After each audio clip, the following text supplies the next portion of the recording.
কোরআন শরীফে বলা হয়েছে ভূমিকম্পের অন্যতম কারণ বান্দাদের সাবধান করে দেয়া। ভূমিকম্প বিষয়ে পবিত্র কোরআনে জিলজাল নামে একটি সূরাও রয়েছে। আল্লামা ইবনু কাইয়ুম রাদিয়াল্লাহু আনহা বলেন, মহান আল্লাহ মাঝে মধ্যে পৃথিবীকে জীবন্ত হয়ে উঠতে বলেন, ফলে বড় ধরনের ভূমিকম্প হয়। ইসলামের দৃষ্টিতে ভূমিকম্পের কথা ডেস্ক রিপোর্টে। মানুষ যখন কোনো ঘটনার কারণ সম্পর্কে জানতে আগ্রহী হয় এবং ভূতত্ত্ববিজ্ঞান এ কার্যকারণ সম্পর্কে আলোচনা করে থাকে। ভূতত্ত্ববিজ্ঞান বলে ভূ অভ্যন্তরের শিলায় পীড়নের জন্য যে শক্তির সঞ্চয় ঘটে, সে শক্তির হঠাৎ মুক্তি ঘটলে ভূপৃষ্ঠ ক্ষণিকের জন্য কেঁপে ওঠে এবং ভূত্বকের কিছু অংশ আন্দোলিত হয়। এটাই ভূমিকম্প। ইসলাম বলে মহান আল্লাহ তাআলা মানুষকে ভয় দেখাতেই এ ধরনের আযাব দেন। সূরা বনী ইসরাইলের ৫৯তম আয়াতে আল্লাহ বলেন, আমি ভয় দেখানোর জন্য তাদের কাছে আযাবের নিদর্শনগুলো পাঠাই।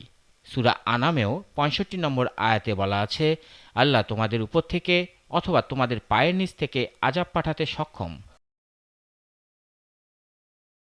বুখারী শরীফে বর্ণিত আছে, যখন তোমাদের পায়ের নিচ থেকে আযাব পাঠানোর আয়াতটি নাজিল হলো, তখন রাসূল সাল্লাল্লাহু আলাইহি ওয়াসাল্লাম বলেন, হে আল্লাহ, আমি আপনার কাছে আশ্রয় প্রার্থনা করছি।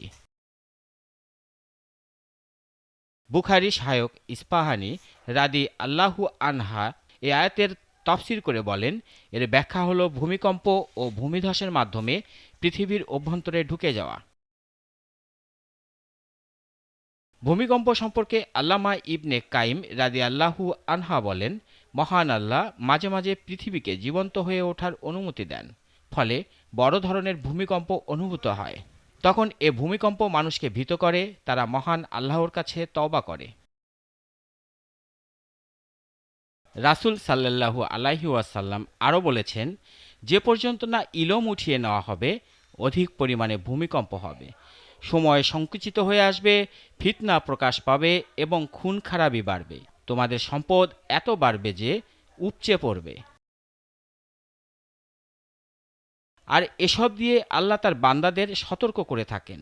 এগুলো মানুষের পাপ অপরাধের ফল। সূরা শুরার ৩০তম আয়াতে আল্লাহ বলেন, যে বিপদ আপদ আসুক না কেন, তা হচ্ছে তোমাদের নিজেদের কামাই, আর আল্লাহ তোমাদের অনেক অপরাধ ক্ষমা করে দেন। অথবা সূর্যগ্রহণ হয় কিংবা ঝোড়ো বাতাস বা বন্যা হয়, তখন মানুষের উচিত মহান আল্লাহর কাছে অতি দ্রুত তওবা করা, তার কাছে নিরাপত্তার জন্য দোয়া করা, মহান আল্লাহকে বেশি স্মরণ করা এবং ক্ষমা প্রার্থনা করা।